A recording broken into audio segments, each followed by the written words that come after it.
اگر رزق عقل و دانش سے ملتا تو جانور اور بے وقوف زندہ ہی نہیں رہتے۔ ہر چیز کا ایک بیج ہوتا ہے اور دشمنی کا بیج مذاق کرنا ہے۔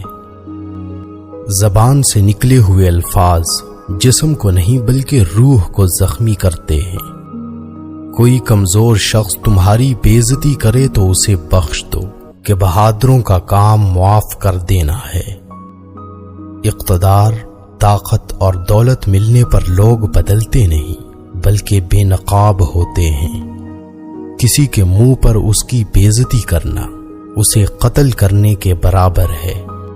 انسان مکان بدلتا ہے، رشتے بدلتا ہے، دوست بدلتا ہے، لیکن پھر بھی دکھی رہتا ہے کیونکہ وہ اپنا رویہ نہیں بدلتا۔ تم جو گالی غصے یا مذاق میں دیتے ہو وہ تمہاری قبر کے لیے ایک بچھو بن جاتا ہے۔